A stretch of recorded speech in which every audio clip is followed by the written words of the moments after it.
Welcome to another episode of Systematic Geekology.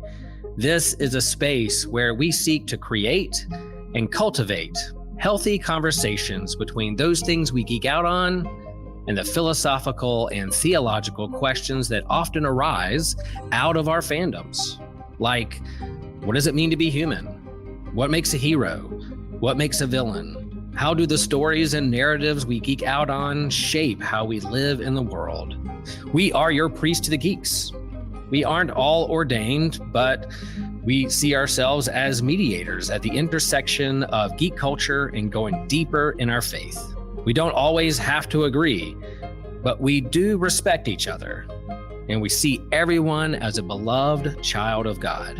Everyone geeks out on something, so come geek out with us and enjoy the show.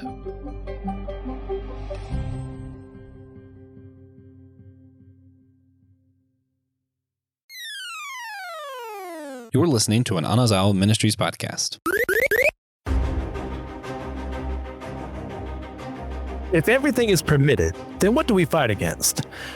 This is Systematic Geekology. We are the Preach to the Geeks as we're continuing on through our Finding the Good series. Today, we're going to be doing Assassins versus Templars and Assassin's Creed. And we have three people here today. Of course, myself, your host, Christian Ashley, joined by my favorite trauma abuse victim, John Erdely. How's it going, John? It's going great, Christian. I'm glad to be here. Hopefully I don't have too many word salads and make too big of a fool of myself today. And that's going to be really hard to do because like the last time that I was on a Finding a Good episode, TJ played the role of the person who's like, yeah, okay. John will also be playing that role today, but he's not alone. Someone who's played a little more, though, is, of course, your favorite host, the host with the most, the one who puts us all to shame, TJ Blackwell. How's it going, TJ? Good. Oh, of course. Monosyllabic as ever. Just the way we prefer it. One word response. Right, so gentlemen, what have you been geeking out on recently? Well, I just finished the live action series on HBO Max, the His Dark Materials, which is based on The Golden Compass by Philip Pullman, which is one of my childhood favorites. And I just finished the series on HBO Max. I have to say, they did the books justice. I mean, you know, whatever you think of the books, however you land on the spectrum, they did the series very well. I was very happy with it. I give that a solid 9 out of 10. That was fabulous. No. I mean, okay. I just enjoyed every minute of it. I liked seeing a lot of the scenes in the book that I had from my memory because I haven't read the books, in a decade or so, but I had some of the scenes still in my head. So when I was watching the series and I actually was able to be like, that's it. That's the scene I was thinking of just a little bit ago. And I was happy to see it put on the screen faithfully. I'm glad that turned out well. It's one of those, I remember it exists and then I don't. So eventually I'm going to watch it. And now definitely based on your recommendation, I was like, okay, yeah, I definitely have to look at it. TJ, how about you? I recently finally caved. I started getting into Final Fantasy 14. It's my first real crack at an MMO. Quit you out and watch my poor friend. Yeah. Well, I played Wizard 101, of course. I played Star Wars The Old Republic a little. I just could never really get into it, but I'm like level 48. Been playing since the day before Thanksgiving. At the time, that was a week ago? Maybe a week and a half? Okay. Time is a mystery to me. But yeah, it's Final Fantasy 14. Starting an MMO, yeah. It's Final Fantasy 14. It's great. I actually having a lot of fun. Mostly because I can be a dragoon. Like my goat, Cain, from Final Fantasy 4. So, I'm having fun. Yeah, it's not my thing, but I'm really glad you can get into it. I just have bad memories of losing 2 friends for 6 months back in the day because that's pretty much all they did. It's like, oh, you still exist. Oh yeah, that's definitely part. I was like, wow. And trying to remember the other big one. Was it League of Heroes or League of Legends? Yeah, that's a whole different beast. I'm not touching that ever. Yeah, different type of game. Yeah, way more toxic. Myself, I just finished You Like It Darker, which is one of the newest Stephen King short story collections. It's not his best. It's not his worst. But for the most part, I enjoyed it. Could probably give it a 7 out of 10. It was enjoyable. So with that in mind, gentlemen, we are going to be discussing Assassin's Creed and the Assassins versus Templar conflict that happens in here. If you follow these episodes, you kind of know how this is going to go. We're going to pick a side. We're going to explain what each side does. We're going to have to defend the other side. So Assassins versus Templars is the main focus here. But before we get that way, guys, when did you get into the games? How did you do that? And correct me if I'm wrong, but it came out in what, 07, practically right after the Xbox 360 came out. So I played it first when it came out on the Xbox 360. So it brings back a lot of nostalgia for me to talk about the Assassin's Creed games. I mean, bear in mind, I've only played number one, so forgive me that I haven't dove deep into the series. I own a copy of Black Flag, and I am going to play that, but I haven't got to it yet. I've got a huge backlog of games I need to play, and it doesn't help that I just bought one of those modded systems that has like hundreds of games on it. So I'm just screwing myself for the future. But anyway, yeah, I was okay. Let me do the math. Scroll the wheel down. 1991. Though I was 16 when it came out. Okay. So back in the day. You know, I didn't plan on the release because I was 8. But everybody did them games for TJ at 8. Yeah. But I think I was in middle school. I was spending a lot of time at other friends' houses who did have like, systems and games. I really didn't as much, but they had games that were fun that they had already played that I hadn't. I'd borrow them. And Assassin's Creed Brotherhood, AC2 Brotherhood was one of those. So that was my first one, and that was in like 2012, somewhere around there. And I, was glued to it, and then, played Assassin's Creed 2 and 1. I can't remember what the other Revelations, 3, 4, fell off when it got a little action RPG, like most people. But that sweet spot of Brotherhood to 4 was amazing. Okay. Yeah, and I do want to put a little caveat here real quick before we go any further. There are it's not hundreds of games. There's dozens of games in the timeline here. We're not going to be covering every single one. We're not going to mention every single one. We're going to do our best to include as many as possible here. But if we don't feature your special favorite game, it's not because we hate it. It's because we didn't think it relevant. We didn't think about it in the moment. So that out of the way. Because I hate it. Okay. It is because TJ hates it. And if TJ hates it, he must be right. Yeah. So feel free to take it personal if we don't mention the game. Yeah, that is exactly the purpose of why I said what I said. So anyways, I got into them fairly late. I knew they existed. Like, I remember seeing like trailers for the original game, and definitely saw more over the years. I definitely remember, which one's French Revolution? I can't remember off the top of my head. Unity. Yeah, I think I definitely remember seeing a trailer for that one at some point in time, but it was just, I never got into them. And the major reason for that was poorness. And growing up on a high school teacher's salary, it was pretty much if he decided to buy a game, or if you managed to convince him, my dad would buy it. Or maybe you got lucky and a relative for Christmas would buy you a game. That's kind of where I stood because, once again, high school teacher's salary. And, teachers don't get paid what they should, but that's a side issue. So it was after college, after several years after college, I remember just on a whim, there was a sale on and I picked up Odyssey, and I'm fairly certain that was my first one. In the sands of time, just aging really bad, but I'm fairly certain I started there. And yeah, that is more on the more action RPG side of things, compared to the other games where they're more stealth based, way more ways to fail. It's not as big for a more general audience as they later decided to do with it. And I appreciate both sides for what they do. I'm more of an RPG guy anyway, so it was a good thing I started there. But you know what? There's plenty of great things in the earlier games too that are a lot of fun to play. And then from there, I went to Origins, and then pretty much would go back again because I was always fearful of, oh no, if I don't like the quality of life stuff that is in this game and it's not in that game, well, I hate the rest of it. And eventually just got all the way to the beginning because I mean, might as well at this point in time.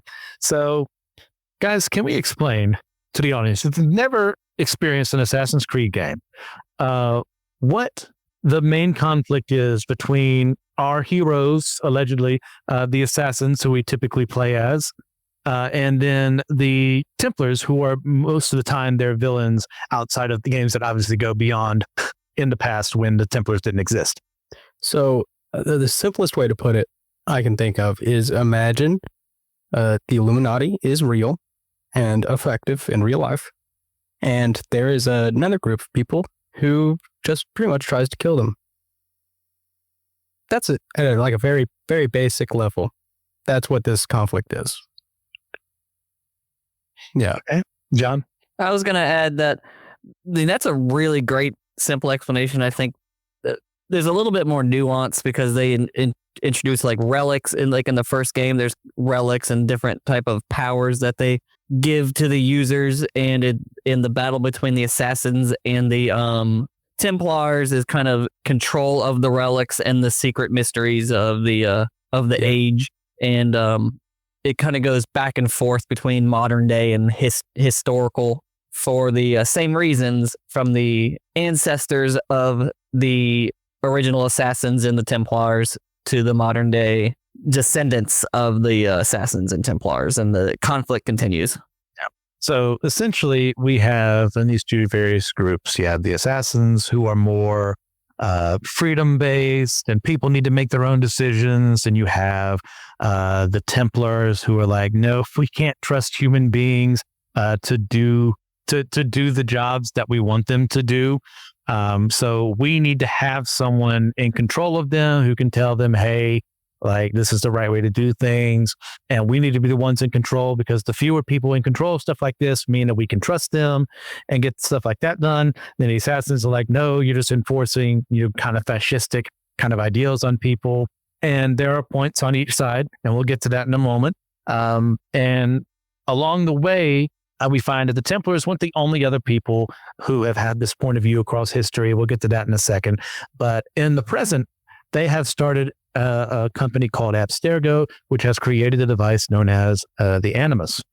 And its goal is you can, through genetic memory of your timeline, of your ancestors, you can look at what they did, what they experienced. And from the first game on, that's kind of the thing. And then we learn that other people are more a little tied in because of their genetics, and they can have more people they would have access to actually, seeing their memories for. And what Abstergo is doing this for is to unlock those memories of where certain relics, these pieces of Eden, were cast away or put aside by people lost to history, so that they can then take them and then enforce their rule over the world. And the assassins, they've almost wiped them out at the present time when these games first came out. And there's only like a little select few left. Your main character eventually joins them and fights against Abstergo, and you gain some other allies along the way. His story is told, then he's gone. Then you get, what's the other? It's Desmond Miles and Layla Hussein, I think, is our new viewpoint character after that. And seeing her go through everything. Yeah. I think all the that's the best. Yeah.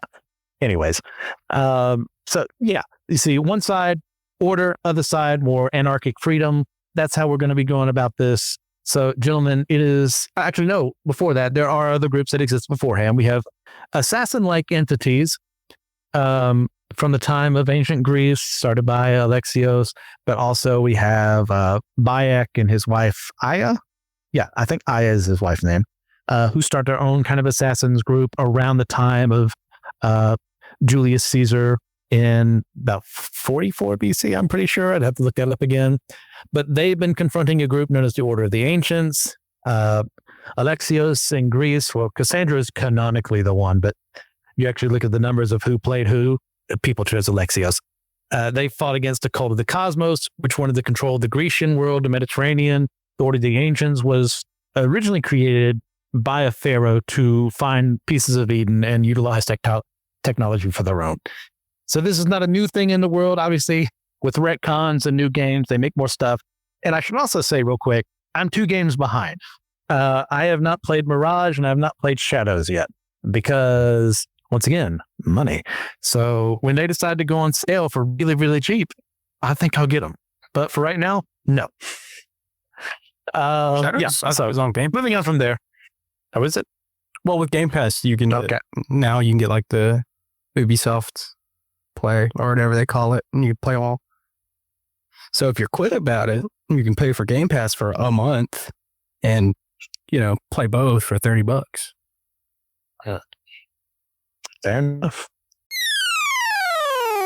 Thank you all so much for your time listening to this episode. If you want to help sponsor our show, but you can't quite do the membership thing, commit to that once a month payment, good news, you can leave a donation on our Fourth Wall website. You also can get some free content over there. So if you don't have the money for the membership, but you still want to hear some of the extras and bonuses we do over on Fourth Wall, there's an option for that. If you want to support the show without that commitment every month, again, you can donate over there. Every little bit helps. Our show has a lot of needs when it comes to equipment, when it comes to going to some of the events we want to go to, advertising, getting the word out about our show. It takes a lot, and we really appreciate each and every person who's able to help us do it, even if it's something free, just like the free membership or leaving a rate and review on our site. Every little bit helps. Your time listening to this helps, and we appreciate all of you. We're so proud of the community we formed over at Systematic Ecology, and we're very happy and we're proud that you're a part of it. Thank you so much for your time and for being a part of this community. All right, so we have our two sides here. Which one are you guys going to be picking? Assassins or Templars? Yeah, I will. What are you picking, Christian? I'm picking the Templars. Okay, I thought so. Yeah, I'm going to go with Assassins. Freak. John, you're a tiebreaker. Oh, good gracious. Based on my experience only in the first game, considering the main character is basically betrayed and used by his own order to wipe out all the opposition. Like, I mean, I hate that. I like the assassin as the character, but I wish he was a Templar at the time. So I would have to pick Templar for the first game because the big whammy at the end just kind of ruins it for me. Okay. My real answer is both sides suck, and I'd make my own third party. I'd make my AU. I'd make my 3-ship alliance. Of course, you know what? We're not in Gundam anymore. We're a different series, so I have to pick between these two, and I'm picking Templars. So, TJ, why did you pick the Assassins? Freedom. That's it. That's what Luffy would want me to do. You know what? I think that's extremely fair. Yeah. It doesn't really require that much more explanation. Okay. Anything else you want to add? A lot. Yeah. Yeah. Does that help? Also, shout out to One Piece for, it's not happening yet, but season 1, as it were, is finally going to be over for One Piece because next year it's going to be seasonal. Yep. So season 1, 1,150 something episodes. Season 2 is how do you run 26. Oh, are you watching it, or are you talking about the remake thing? Well, both. They're not doing what they've been doing. Side tangent on the conversation here of where they would just keep releasing episodes. Back in the day, that's just what you did. Now they've said, nope, we're catching up too quickly to the manga. It's like, we're tired of doing this. Let's just release seasonally, 25, 26 episodes during the different cores. And they're also going to be doing the remake, as it were, starting from the very beginning. So get back on track. John, why did you pick the Templars? Why did you join the winning team?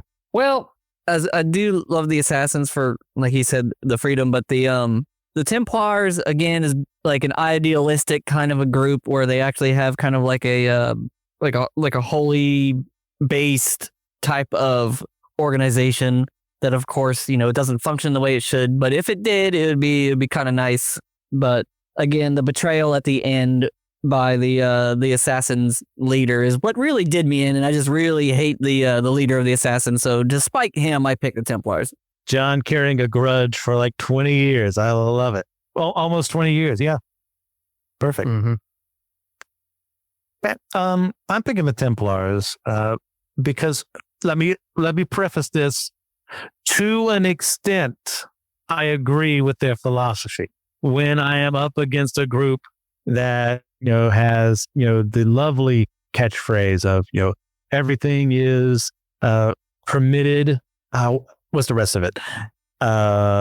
Everything is permitted. Nothing is true. Everything is permitted. So as someone who believes that there are things who are objectively true and not everything should be permitted, that goes against my entire ethos.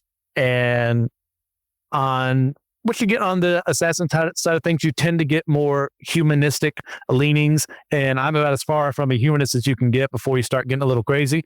I don't believe that man is inherently good. I believe the exact opposite. Yeah. So on the Templars, I see the reasoning behind what they do. The idea of humans can't be trusted with this because you see what we do when given power and responsibility. Time and time again, we fail not only ourselves, but the people around us. So why don't we get people who are on the same page and can work together to try and work for the benefit of everyone? Now, as the games show, this isn't always the case. There's always going to be someone who tries and takes advantage of the situation, but there are other people who are legitimately trying to do this for the betterment of others. But that's one of the good things about the series is that not all Templars are bad, not all assassins are good. There is some little gray in between there you can pick. So now, since we've decided who we want to be, why don't we go ahead and defend the other side? John, why don't you go first this time? Go ahead and defend those filthy assassins. The filthy assassins. I like the premise of the first game where Altair was, if I pronounced that correctly, give me a star. But Yeah, close enough.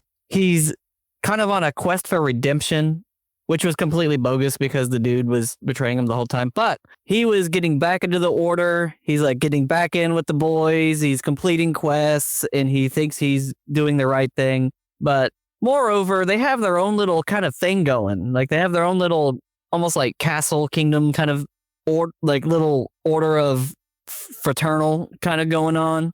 And that's always kind of cool. It reminds me of Ra's al Ghul or the League of Shadows. yeah. It's kind of cool, and I guess I defend that where it's just like, you know what, you could be a really cool assassin dude, and obey the order, and they're like a very tight knit group, with a very strict code. It's like some kind of brotherhood. Yeah. Great. Yeah. Yeah. Okay. TJ, defend your opposite, please. Yeah, I mean, I definitely understand the good points of the Templars. Some people shouldn't be, in certain situations. Say it that way. I just can't agree with them, but I do understand the desire to, have the authority to be like, hey, we're not going to do that.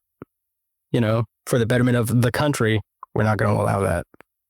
So it's not unreasonable. Like if I needed to support the Templars, I could. I just can't. Man should be free. Okay. Yeah. Great points read by both of you. Me, when it comes to this, I get the idealism behind the Assassins' actual creed and what they do. The idea of people should be able to make their own decisions.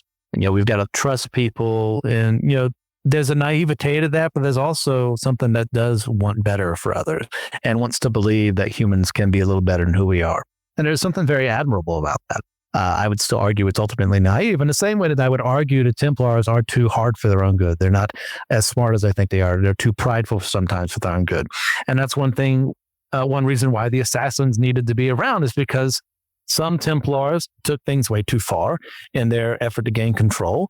And as a result of that, lives were lost that didn't need to be lost. They would cause different conflicts across the series. You got the 7 Years' War, the Revolutionary War, and beyond, the French Revolution itself.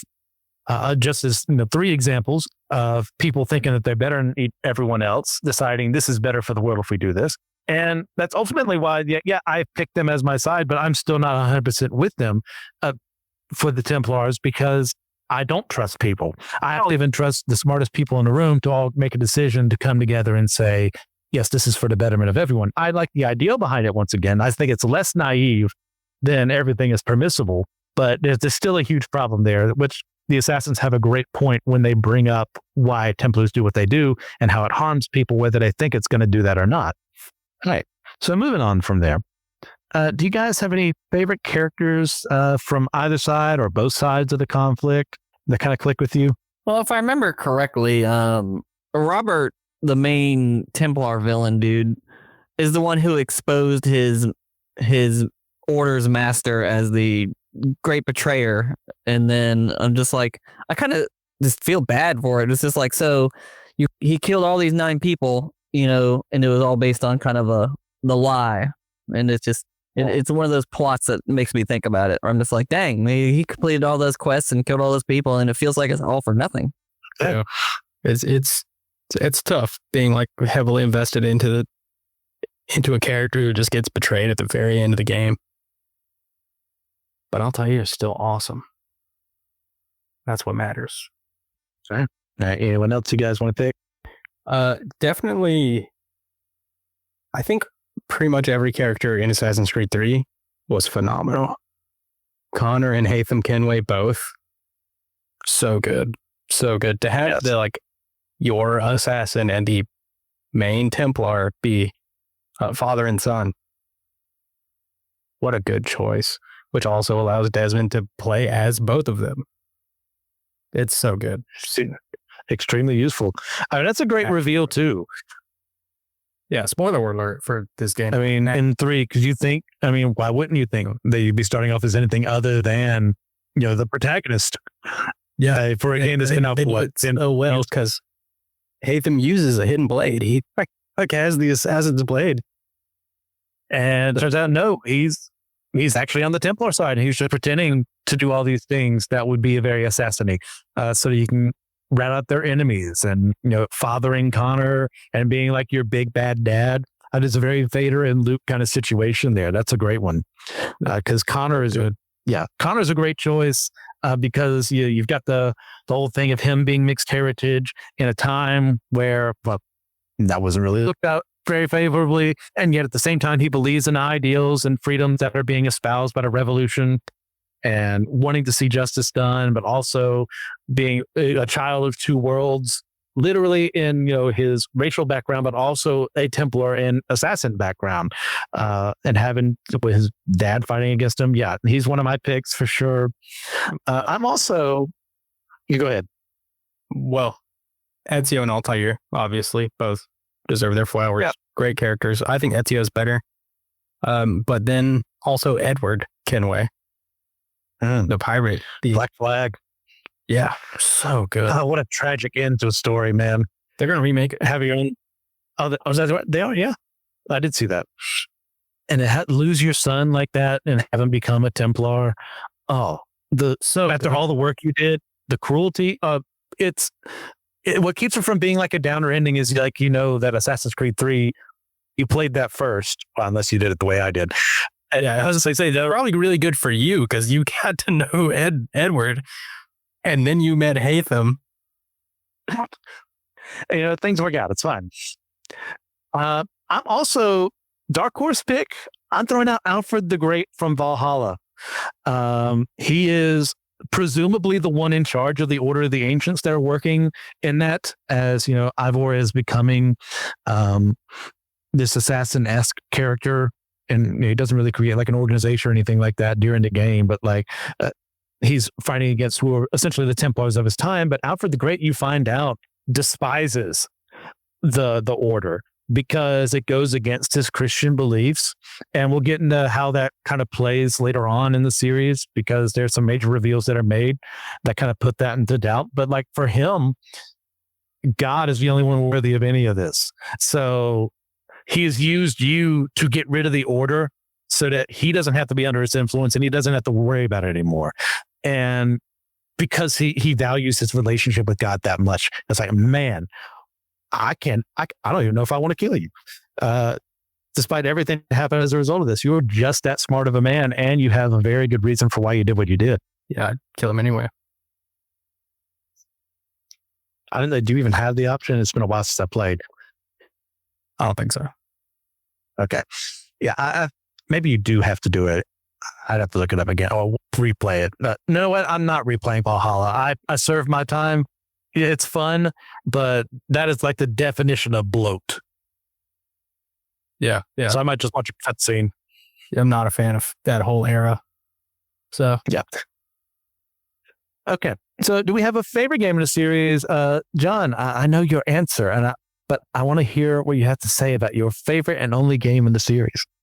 Well, I mean, I really do look forward to playing Black Flag because it's got pirate ships and sea shanties and stuff, and that'll be a lot of fun. But seeing as number one's the only game I played, it has to be my favorite by proxy. I enjoyed it, especially in the original Xbox 360 era when open world games were just first starting out, really. Like Oblivion came out as a launch title and that blew my mind. And then when Assassin's Creed came out and you could explore and run around and hop up and look at the vistas and the views of the cities and the different locations you could go to, and they were all kind of historical. So you kind of almost got a little bit of a history lesson. I know it's like historical fiction, but it's still, it challenges you to think about these ancient cities and do your own research, or at least for me. I mean, other people might just enjoy the killing and the action and stuff, but for me, it was really cathartic. Kind of, it was a lot of fun to be able to, explore an open world in a historical fictional setting that was pretty because Xbox 360 was the new generation, it boasted the new graphics, and it was just blowing our minds because we grew up with the Nintendo 64, PS2 era. So when the Xbox 360 came out and those graphics, they were mind-blowing at the time. And they're still good. They still hold up. Yeah. so PS2 though, to be fair, PS2 games that like leaned into the style, they still look great. Yeah, I mean, you can't beat some of the RPGs like Sly Cooper and some stylistic games on PS2. They still hold up too. But, there's other games that... Yeah, not so much. But you raised a good point there, John, that, Ubisoft, for all their many, many flaws, they do care about the history to an extent here. I mean, yeah, they're making up stuff, but they have very optional parts where you can actually explore the history behind, you find this temple or you end up at this specific location and they'll say, hey, this is what it was used for. It was devoted to this god or whatever, or this happened in X year, and this is why this thing is important. And I love that. I mean, as someone who loves history, loves learning, I mean, to learn while you're playing a game while I'm also trying to murder people, it is fun. Yeah, it's really awesome. Whether you're getting to know, Da Vinci, or was it Michelangelo? Both? Both. It's been a while. Ben Franklin. Like, it's really cool to have a series that is historical fiction that isn't like way over the top, you should play Assassin's Creed 3 too, because just them being like, hey, it's Boston Massacre time. It's really funny. You get to be in the middle of it. From my perspective, it's really funny. It's like, oh, we're doing the Boston Massacre. Okay, cool.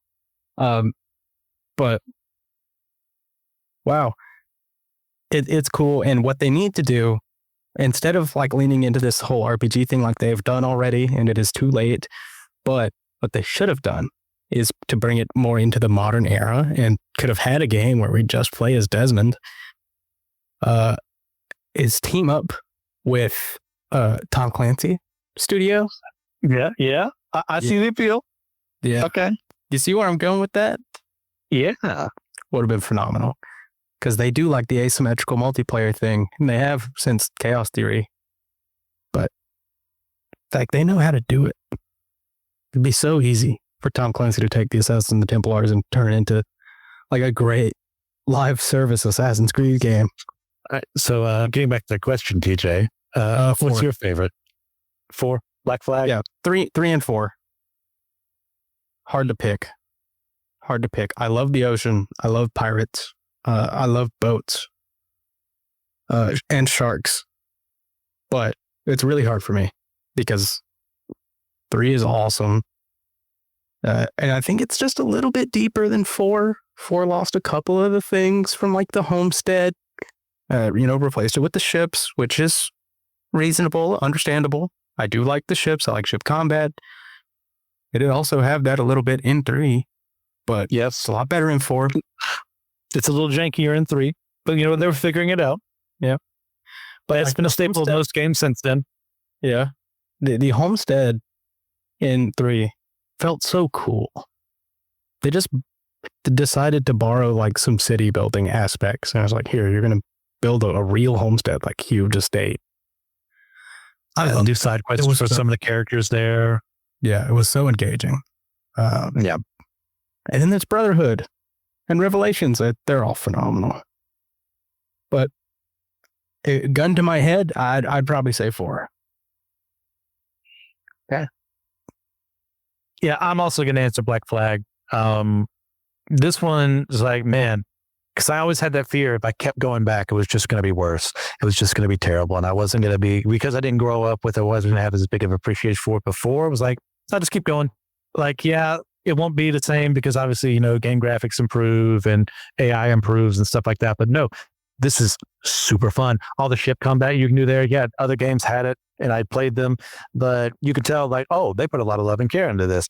And I enjoy what they're doing. And, you know, the tragedy of what happens there, the writing is pretty good for that one. I'd say 3 probably has better writing overall. But yeah, I mean, the connection, when you see the connective tissue between them, it's like, man, okay, this is definitely like a duology for them. Yeah. Okay. So, as mentioned previously, the main conflict between the two factions is the struggle between freedom and control. So what points do both sides make about this, about why they're right, and what do we think about them? We brought up before, or we haven't brought up before?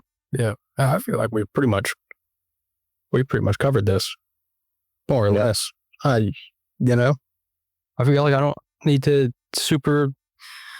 killing people's bad. But like the Assassins wouldn't have to exist if the Templars didn't.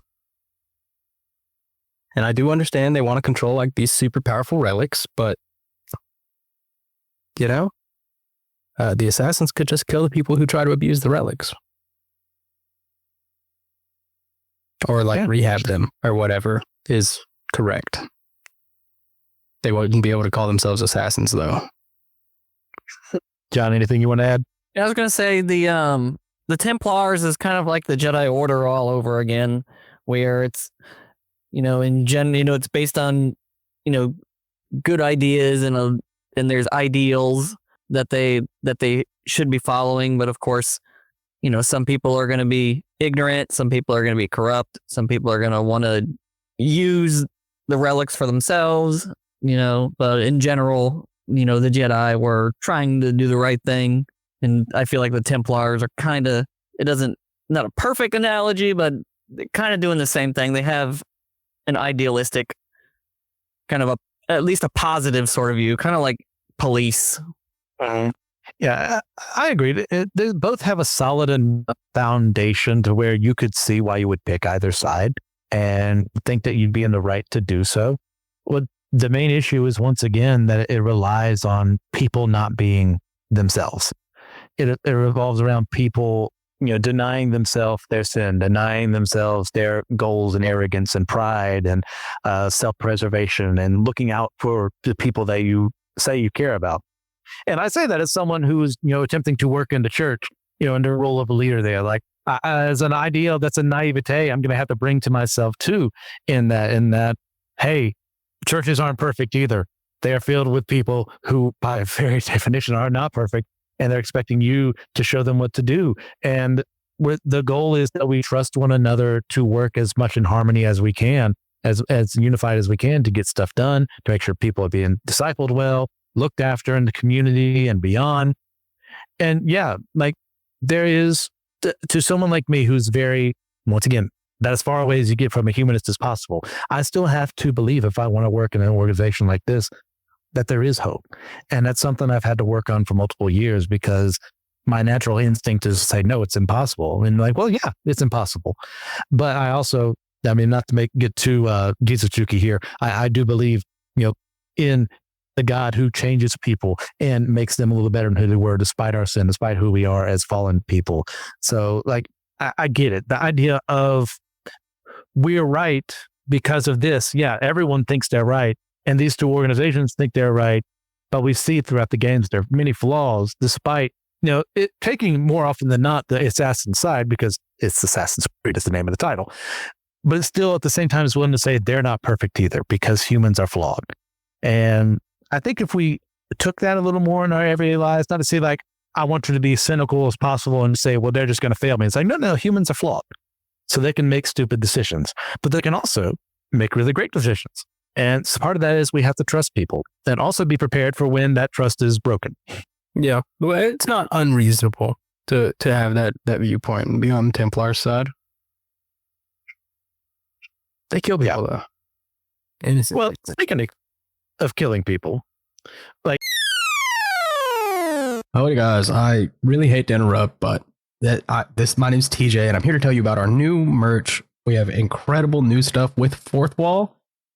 We have just partnered with them as a new store. They have a lot more to offer, which means we have a lot more to offer. We can now offer you beautiful Comfort Colors t-shirts. They're so comfy. I wear mine all the time, and we've got it all now. Cups, hats, backpacks, pajamas. If you want your systematic geekology pajamas, you know where to go. My personal favorite is actually our Throne of Geeks shirt. It is Comfort Colors, blue, black, green, red, orange. And the shirts are just so nice. And the shirt itself, we've got the Throne of Iron geeked out because, that's our brand. We've got Mjolnir on there, the Buster Sword, Trident. Basically just the coolest weapons from our favorite properties are on the shirt instead of a bunch of normal boring swords from the boring series Game of Thrones. So check that out. And thank you. is assassination ever a valid method of dealing with a problem? And of course, the problem being a human being. Yes. Okay, how so? Sometimes Your favorite what has to assassinations? happen. Oh, Shinzo Abe, number one. No. The doohickey. Hold on, I have a list. I'm not going to go with the rest of the list. Okay, yeah, better off. But no, morally, no. Realistically, maybe so. Huh. John, and I don't bet Shinzo Abe needed to be assassinated. Just the way that it happened was crazy. This is your first episode. That's just TJ being TJ. Yeah. If you haven't seen the Shinzo Abe doohickey, if you look up those words exactly, you'll see what I'm talking about. John, But it was nuts. At the risk of, NSA listening in on our podcast, is assassination ever, valid? And that always, it just begs the question. It's human nature.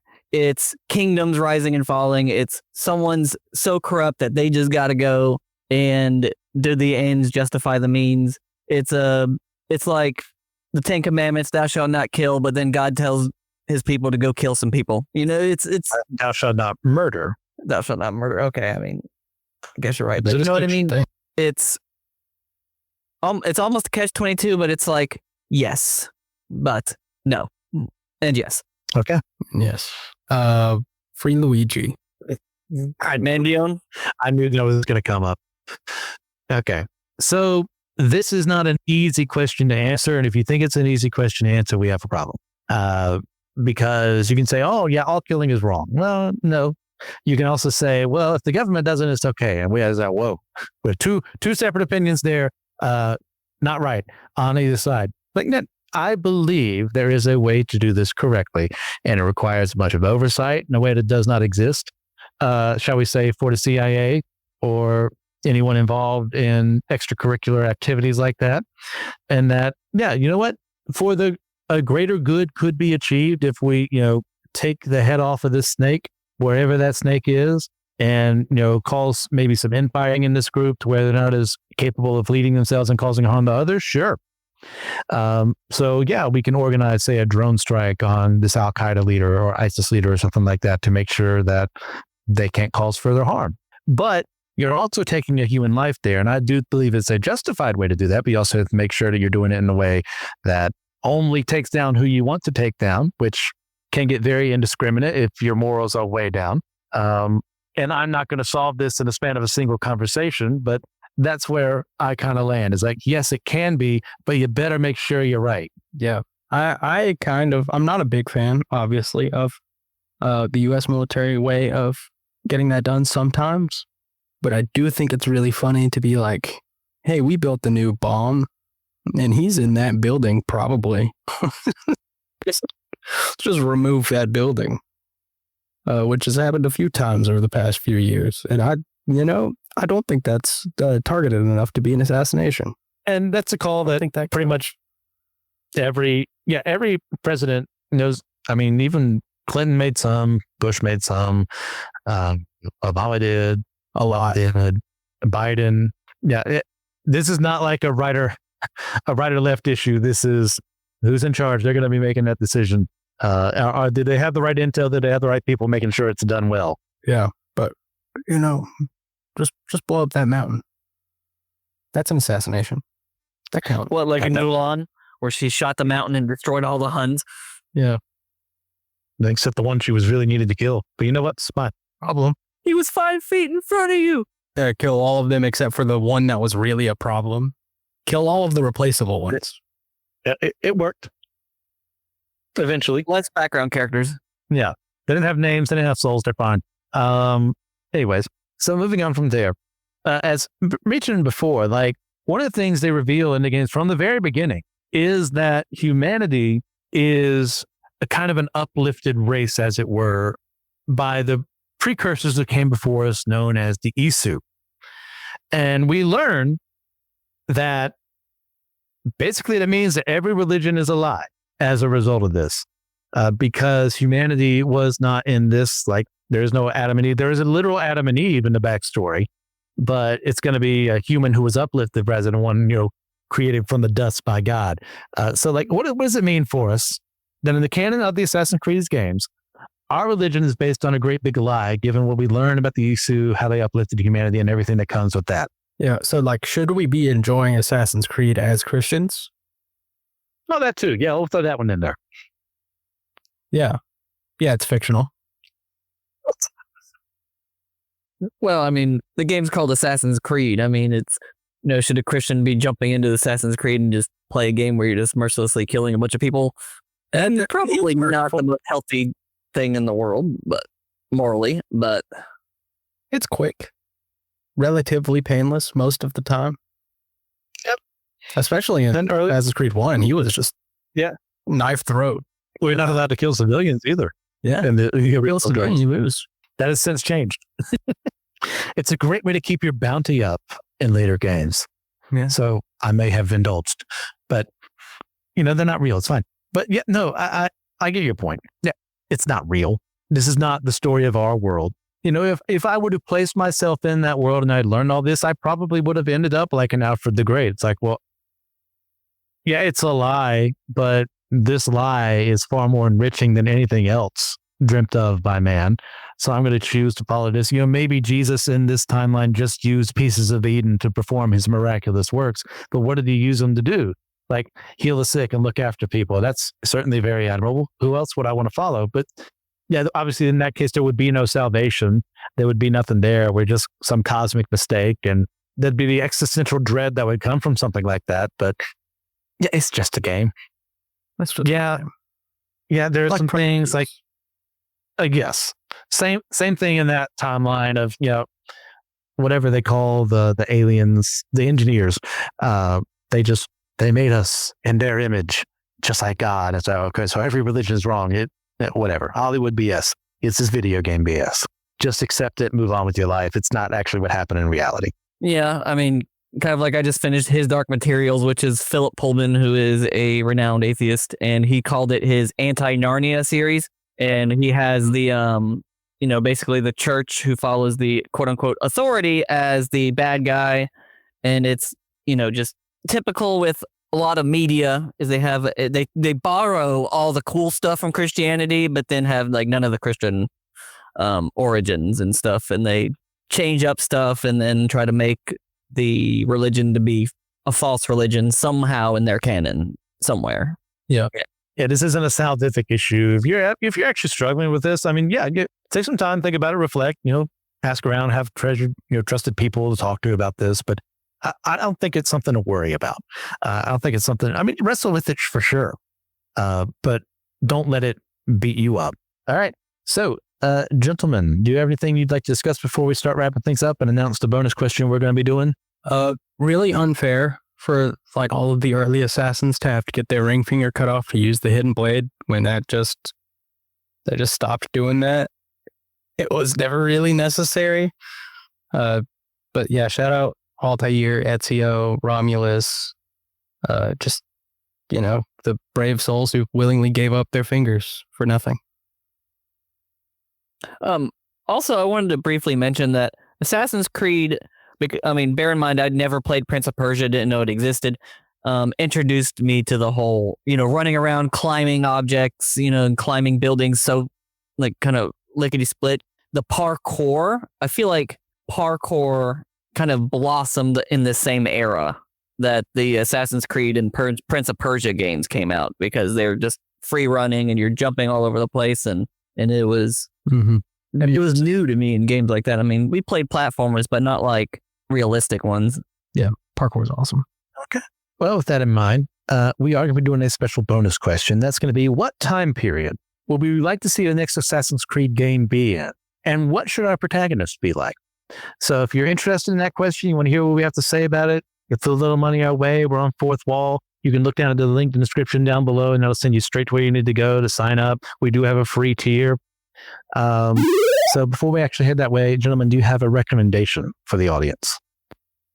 For the audience, Christian or not, I do recommend the His Dark Materials series as a, if you've read the books, it's faithful to the books. I mean, they do take a few liberties. It's HBO, but it's not as bad as Netflix taking liberties. It's a great series. It's endearing, good characters, great world building, and I was a little disappointed in the ending, but it was by the book. I was disappointed in the original ending, so it's not bad. It's a really good series to watch. Yeah, I've recommended so many things over the years, but I don't think I've ever recommended a YouTube series. If you're not like a big YouTube person, there is one YouTube series that I do think you should check out if you care about celebrities or just like existential conversations. Last Meals with Josh Scherer and Mythical Kitchen. It's like Good Mythical Mornings kitchen crew. They cook celebrities' last meals, all their favorite foods. They like ask them like, hey, what would you want your last meal to be? They cook all of it and they talk about death. And it's so good. They've had like Serge Tonkin on there from System of a Down. Alona Maher just had an episode. She's the rugby player. Elizabeth Olsen just did one. Like it's crazy. It's so good. It's such an interesting series to watch, and the food just looks delicious. Check that series out. It's good. It's really good. Isn't that Rhett and Link? Yeah, Rhett and Link, and they like hired a kitchen full of people, and it's the kitchen that does the last meals part. But they did also do an episode with Rhett and Link on last meals. So, but yeah, they are like affiliated. Well, to go in a wildly different direction, I just saw Zootopia 2 not too long ago, and I love Sweet. I would even say it's better than the original. So I don't know if that's a hot take, but I had a ton of fun with it. I think their anti-racism message was a lot better this time around. Awesome. All right, so once again, if you want to support us, you can head over to Fourth Wall once again, or you can head to that link down below through the Fourth Wall Systematic Ecology, or the link down below.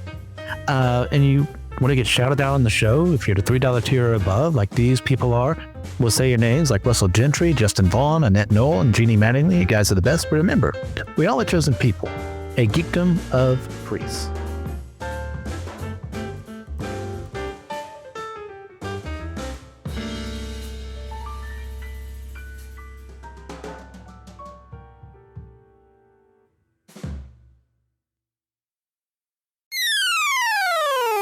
Hey guys, Christian here to talk about our YouTube page.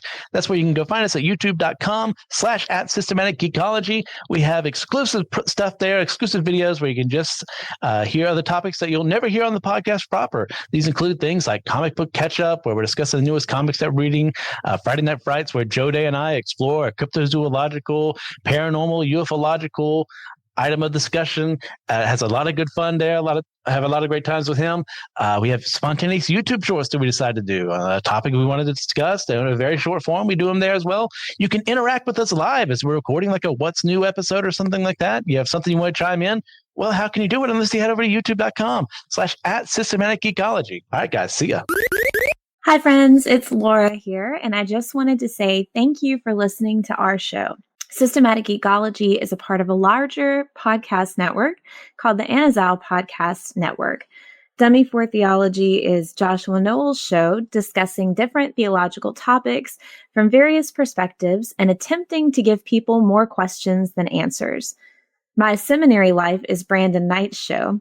It started as him going through what he was learning in seminary, and after he graduated, he's been doing independent studies and has a lot of fun series like on hermeneutics, Bonhoeffer Summer, and worship.